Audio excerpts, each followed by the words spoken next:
Hi, my dear students. So, welcome back to our channel by Udan Classes. This is Latika Upal ma'am. We are going to do the chemistry questions.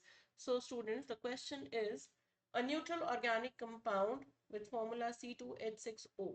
Okay, this is neutral. It undergoes oxidation in the presence of K2Cr2O7.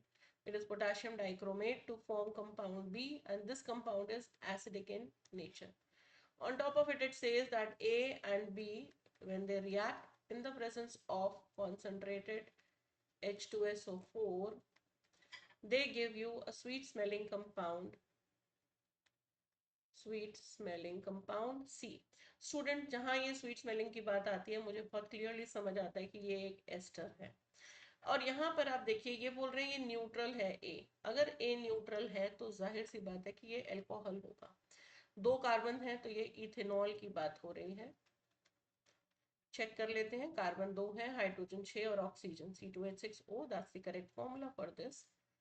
अब आप देखिए कि आप CH3CH2OH यानी कि ethanol को जब आप K2Cr2O7 के साथ ट्रीट करते हैं, ऑक्सीडाइज करते हैं इसको, तो ये आपको एसिटिक एसिड देता है यानी कि CH3COOH। So this is your compound B, this is your compound A.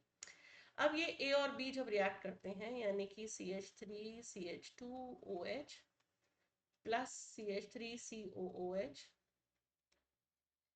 React करते हैं in the presence of conc H2SO4, तो बच्चों आपको मिलता है यहाँ पर CH3COOC2H5। दिस इज कंपाउंड सी और इसका नाम है ethyl ethanoate. I hope it is clear. So we know now what is A, what is B, and what is C, right? And we have also given the reactions, their structures. So please answer your question accordingly. Moving to the next question. Unsaturated hydrocarbons show addition reaction. बच्चों unsaturated hydrocarbons होते कौन से हैं? हमारे पास जो पढ़े हैं हमने वो एल्कीन्स और एल्काइंस की बात हो रही है यहाँ पर। यानी कि एल्कीन्स में हमारे पास डबल बॉन्ड होता है अगर हम सिंपलेस्ट एल्कीन लें, और एल्काइन की बात करें तो यहाँ एक ट्रिपल बॉन्ड होता है। तो दोनों में ही हम एडिशन कर सकते हैं क्योंकि यहाँ पर हम इस डबल बॉन्ड को सिंगल बॉन्ड में कन्वर्ट कर सकते हैं। मान लीजिए अगर मैं हाइड्रोजनेशन नहीं करती हूँ तो ये CH3 सिंगल बॉन्ड CH3 बनता है। यहाँ भी अगर मैं हाइड्रोजनेशन कर रही हूँ तो ये CH2 डबल बॉन्ड CH2 यानी कि एक बॉन्ड टूट जा रहा है और एक एक हाइड्रोजन दोनों तरफ ऐड हो जाता है, राइट। तो ये पॉसिबल तभी है जब हमारे पास अनसैचुरेशन है यानी कि जब हमारे पास या तो डबल बॉन्ड है या फिर ट्रिपल बॉन्ड है। सेकेंड क्वेश्चन है detergents are better cleansing agent than soap. Yes they are, because they can be used in hard water, ठीक है, and they do not form the scum the way soaps form.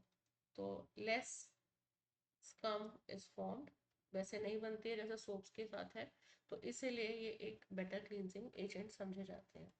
Third is carbon forms only covalent compounds. Yes, because carbon has 4 electrons in its outermost shell.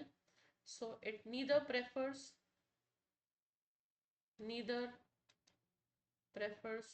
to lose nor to gain. Okay. So it prefers to share the electrons. Why? Because it has 4 electrons, right? So carbon has 4 electrons in its outermost shell. Thus it prefers sharing, and when I say sharing, it means it forms covalent bond. Okay. Thank you, students, for watching our videos and your support.